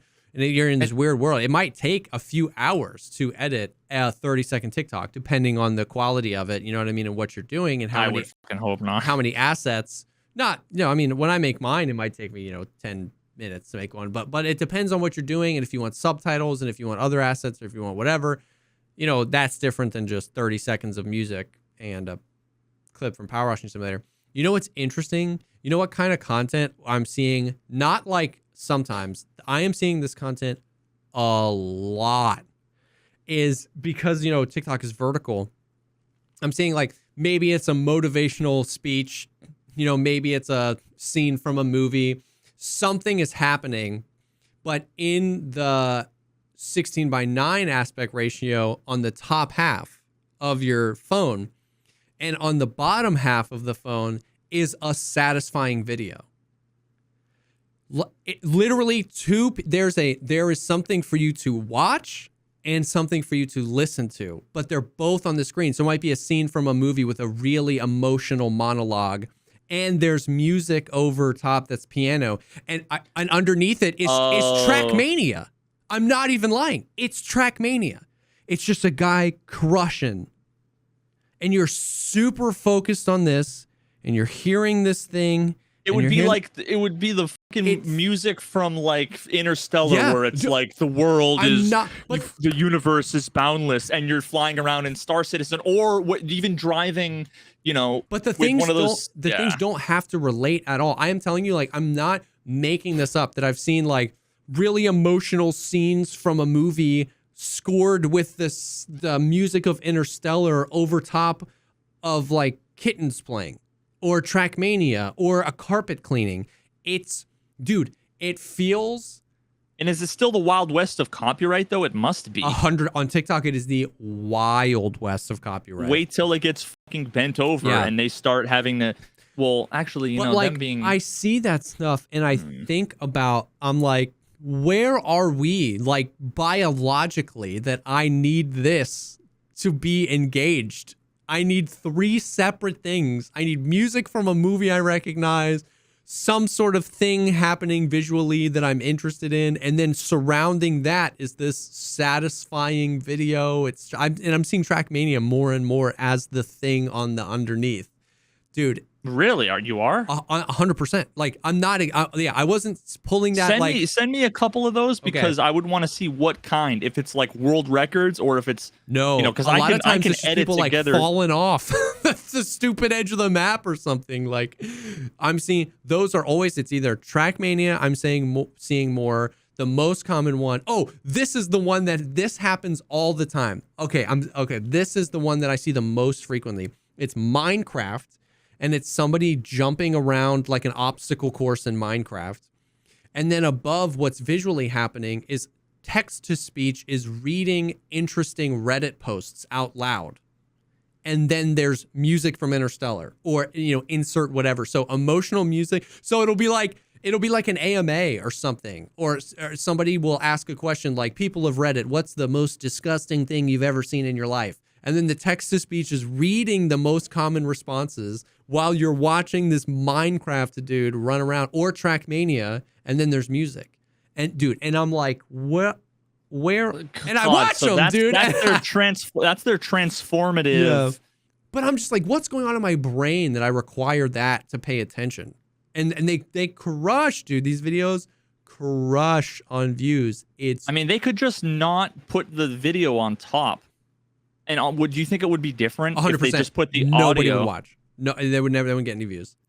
No, I'm saying like the thing that you're still listening to the thing, but the video of what you're listening to, just to keep that out, have the music and the thing from movie A, but show Minecraft full screen. Do you think that would be different? Oh, I don't know. That's interesting. The ones that do well, they're not watching the thing. Maybe it just gives it context. 100%. Or if it's like a Reddit, you can read along with it. But that is interesting. And yeah, I've never seen that. It is only ever the 2 visual elements and then an auditory one. It's super weird, and they're happening more and more. And it feels like little dopamine pills. Like I feel like I'm being hypnotized. Like when they genetically modified TikTok. It's just like crazy. When they have at the top the thing from like Interstellar, is it, when you're scrolling, is it instantly identifiable as Interstellar? Yeah, for sure. So that is what, if it's just Minecraft, you're gonna be like, this is a fucking 4-year-old playing the game. But if you see Interstellar, you're gonna stop and you're gonna be like, what's this thing? So maybe that's a way of incorporating it and also catching your eye, because all TikTok and Instagram, they are to stop you fucking scrolling. Yep. Dude, it's wild, man. But I thought of you the other day, because like the Minecraft ones are the most common, but more and more I'm seeing Trackmania ones pop up as the satisfying element that happens underneath. I've been seeing it be Trackmania, which I just find to be like super interesting. And yeah. So Lentillion in chat, he's one of the very well-known Trackmania community members. He just said it's PF maps. So do you know what that is? No. Talking about Trackmania. So PF stands for push forward. So people build maps to where you just hit the accelerator and you just watch what happens. Well, no, you build the track in such a way that it's either hitting walls and flipping with the music exactly, but so it looks like you're doing this amazing thing. Remember Line Rider? Oh, yeah. Line Rider, you just hit play and you watch him fall, but that's essentially what a PF map is. It's what a PF, you just hold down in a way. Yeah. That's interesting. So I've been wanting to do that actually, and I have kind of a unique idea that I'm now literally gonna start working on again. I started to do this back when I had no fucking idea how to use the goddamn map editor in Trackmania. It's one of those things like, dude, to figure out how to like put a block and connect another block is the most fucking convoluted thing in the world. But then, but also you can do full 3D mesh modeling. Like make whatever the fuck you want. Define the physics of it. Change the color and the surface. You can make magnetic shit and like you can take a road and warp it so that it's like a corkscrew. Damn. It's the most powerful, most inscrutable tool on planet Earth. It's like three steps away from being Unity, the game engine. Yeah, dude. But at the same time, it's like there's no tutorials, and it's the most like frustrating thing. Once you get over the thing, like the initial hump, it's huge. But so now that I'm past that, I built a few maps and they've all been, pretty cool. The idea that I have is almost like taking the PF map, because what I don't want to do is you literally need to like sync up the music and then rewind it 4 seconds, move a block 3 inches, play it. Is it synchronized exactly? Move a block. Like it's fucking time consuming, but they get millions of views. Yeah. What I want to do is essentially have it so like imagine a tunnel, just a full tunnel with like a red light every 100 meters or something, right? Yeah. So when you were driving, let's say you could cruise control yourself at 999 speed. Yeah. So when you're driving, it's red, red, red, red, red. I want to take my own music. Yes. So I don't have to worry about copyright and make it so that what I can do is build a bunch of parallel tracks. I would do one at a time and then edit it together. Yeah. But you ever watch like Guitar Hero when it scrolls and there's the first track, second track, third track? What I want to do is basically make it so that whether you're hitting like effect blocks that give you like fire out of your tires and change the way you drive, or based on the color of the lights, the first track that's red would be like kick drum, kick drum, kick drum. The right one would be like snare, snare. And then there would be like the lead would you be like driving like I have this idea and now I'm literally going to start building it after this stream. Bro, you know that I'm like overwhelmed right now because that's such a good idea. B, you ever seen like the videos where it's like you YouTube fireplace and it's 2 hours of fireplace and it's got 60 billion views because people just put it on. If you make that, but if you made like a 3-hour loop of like a bunch of your songs and you think like dude, I would just put that on in the background of my whole life. You know what I mean? Something to look at when I'm thinking about something to hear when I'll do individual videos and then once I get like 30 of them, make it into one live fucking Trackmania beats to study to. Yeah. And it's just a fucking like Lo-Fi Girl, but Trackmania and Veritas' music. Dude, I'm telling you, that'd be sick.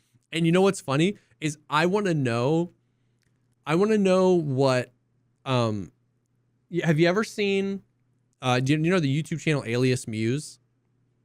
Negative. Okay. So he's a Tarkov guy, but his videos are like let me pull up his channel. His videos are awesome. Alias Muse. I think his most popular one is called Sugar. And it's just like, that's the name of, yeah, it is 2.6 million views. It's the title of the video is Sugar. There is no description. Sugar. And it's the Maroon 5 song? Yeah. And it's a 3-minute video and it's like really coolly edited. It's him playing Tarkov, no overlay. No talking, no voice, no nothing, with like lo-fi music in the background.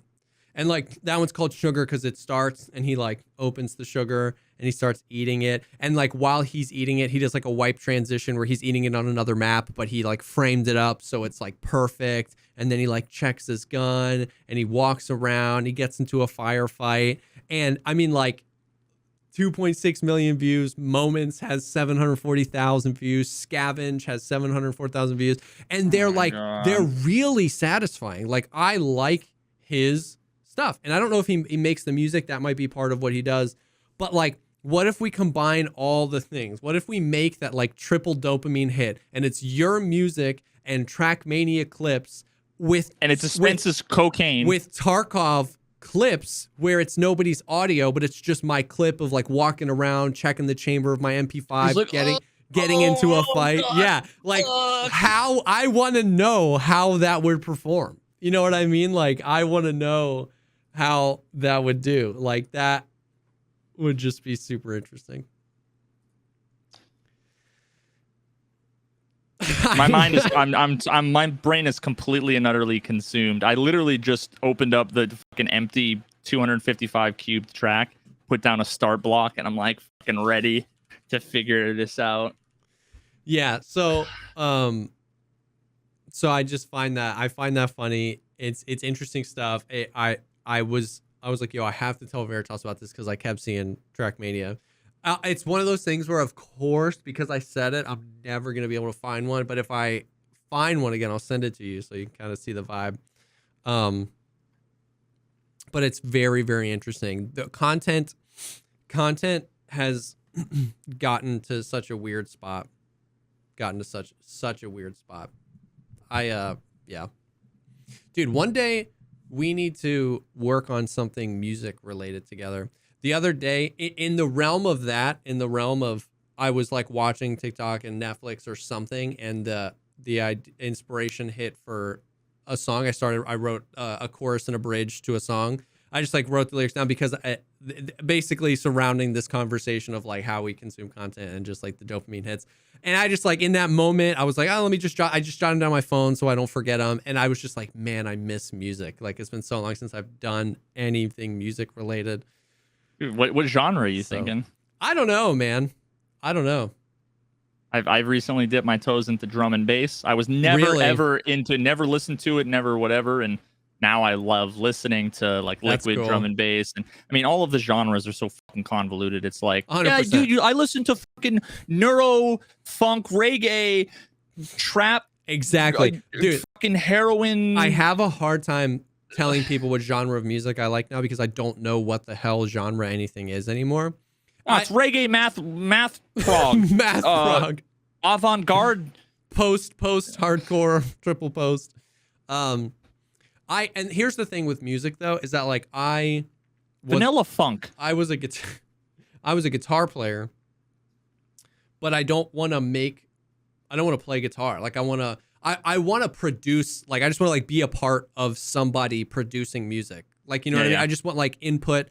I always felt like when all the music we did, which we primarily did more covers in some of the bands I did, but we were trying to make these like crazy transformative. I always felt like I had an understanding of like, this seems like an arrogant thing to say because there's no right thing to do in music. It's all subjective. But I always felt like I had the understanding of like, no, we need to do this here. Like, or we need to repeat that bar, or there need like that note's not right. I'm not very technically skilled, and like I can't give you a scale or whatever. And I can't sing very well. Like I could be backup, but I feel like I'm writing lyrics sometimes, and I want to like. You're that weird kind of overweight, awkward, non-musical white dude who like started fucking like whatever Dr. Dre's like record company was, who's like the old white guy who transformed hip hop, like that guy. I forget what his name is. That's fucking you. So, but it's been so long since I've done anything musical, and I was like, dude, one day I want to just like do more music stuff, but I don't know. Dude, I can do it. I'm down. You tell me what you're thinking, and I can always get started, and just because I've literally made everything from piano ballads with trumpets, brass strings, all that shit, all the way up to full on prog metal 7-string fucking gent, you know, to liquid drum and bass now, like yeah. So like I've done so much. Recently, I started working on a thing that like is very Oblivion-esque. Like it's with a lute and like strings, and it's really ambient. And literally every genre of music is good. Yeah, every genre of music is good. Except country. No, I'm just kidding. I'm just kidding. Country has for sure. There's a non-zero number of good country songs. I'm just not convinced that there's double digits. Exactly. Although I will say that some of the best musicians in the world are country music artists. Yeah, and I will say that dubstep is absolute garbage. I'll take everything but dubstep. Everything except Skrillex.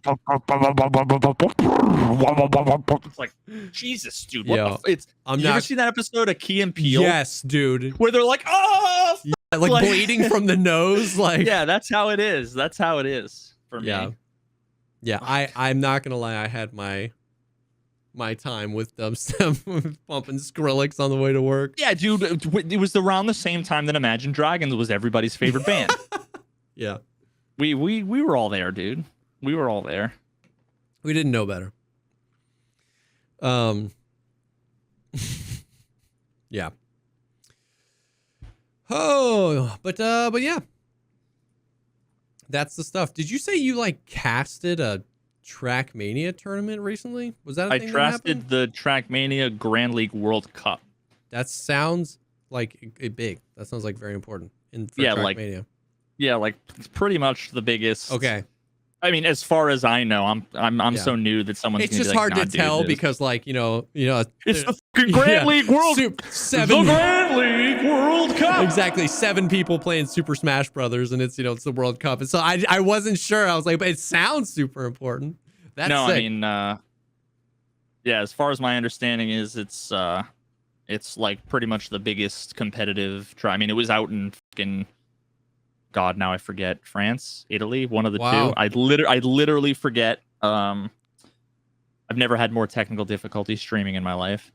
Dude, I've streamed for the last 3 years without any of the issues that I had as soon as I unattached my Twitch account and put in. So Mutta is one of the best competitive players of all time. And I casted for him on his channel. So I had his like stream key. And as like I would go live, and every 21 minutes OBS would crash. I would start up, and I'm streaming the fucking live World Cup. So he'd be driving, and it was like he's overtaking, and then I'd see OBS just disappear, and then I'd see Twitch chat be like F, and I'm like, I would start up OBS again, start the stream, and it would just say starting stream, and never actually start. So then I'd alt control delete. Kill it, start it up again, it would start, and they'd be like, yeah, we're back, but there's no sound. So then I'd kill OBS, start it up again, they'd be like, we're back, and it's good. And I had to do that every 30 minutes for 3 days. It was basically like 15 hours of this.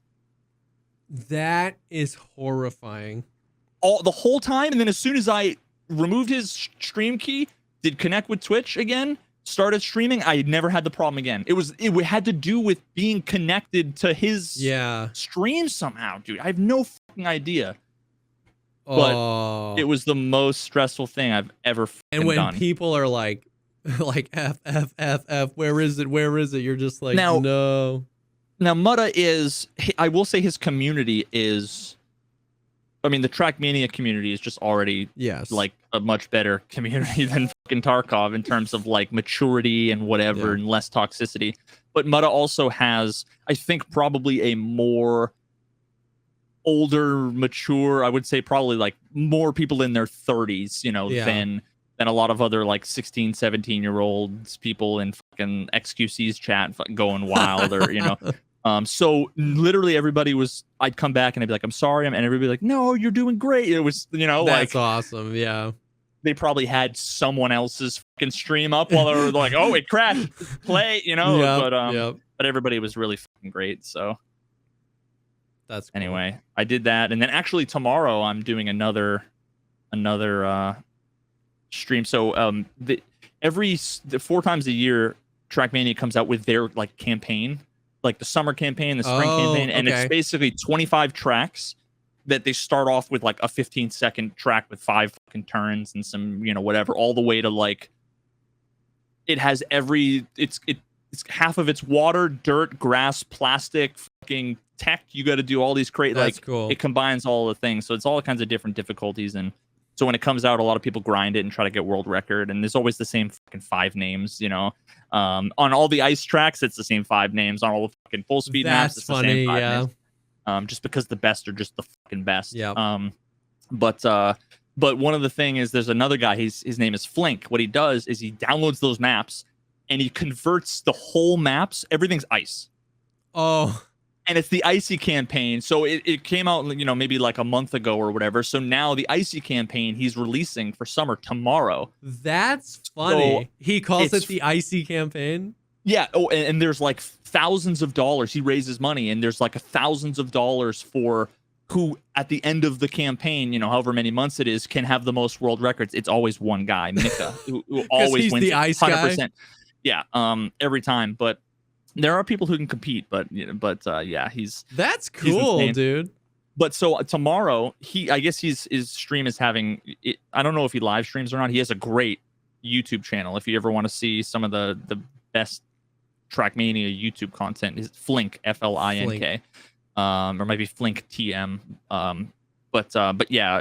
So I don't know if he streams or not, but he's like, I can't stream because of my internet or whatever. So I'm going to be streaming tomorrow the initial release and discovery is what they call it. So discovery is when a bunch of people get into a track and they're like driving around to like figure out like what happens. How do I get? There's not like you got to figure out like what are the lines, what are all the turns, you know, how the fuck am I gonna do? People have to figure it out. It's not like Laguna Seca where it's like it was solved 30 years ago, you know. Everybody knows how to fucking hit every apex.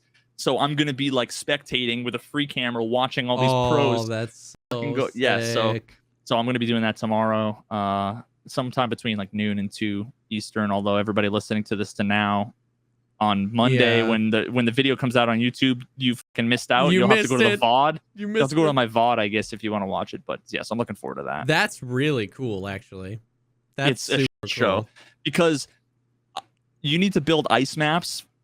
A good ice map is built in such a way that you can perfectly slide all the corners. It's built with ice in mind.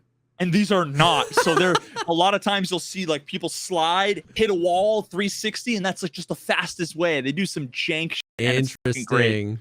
It's really, really fucking hilarious. So cool. Like, yeah, the concept of that. I'm just like, hey, it's just a funny meme to just like literally be like, this is the ice version of that. It started off as a joke, and now it's the biggest ice thing in all of Trackmania. Secondly, to like the meta of, I'm assuming the meta of ice maps got to that point exactly where you create it with ice in mind, with just enough room to hit the perfect drift or whatever. So now it's almost funny to subvert that and be like, maybe the most effective thing is to just like slow down to a crawl so that you can get around this stupid corner because you could never do it any other way. That's funny. Yeah. But like part of Trackmania and like different services is the cars have automatic transmissions. So you have no control over the gears. Except for like if you release the gas, you know, the car might downshift or whatever. So they talk about maps being like calculated. So you build a map such that you can like hold down the gas and do a perfect slide, and you'll be in like if you drive everything right, you'll be in 3rd gear. So at this speed, everything will be perfect. If you happen to be in 4th gear or 2nd gear, you'll do what's called slide out. So when you're drifting around the corner, you will just lose traction and just go backwards into the wall. And it's the most fucking frustrating thing. Damn. So some people they want the maps to be calculated. And other people are like, I love when they're fucking janky and they're not meant, because it's like a puzzle. You have to figure it out. 100%. And some of the best players prefer the calculated stuff. And some of the best players are also like, they have to improvise and they have to, it's a different skill set. 100%. To be able to, you know, 100%. So, which is really cool. And if you want more on that, I just released today. I premiered part 1 last week, and part 2 was, so it was an hour last week and then 45 minutes. 2 more long form video essays on Trackmania.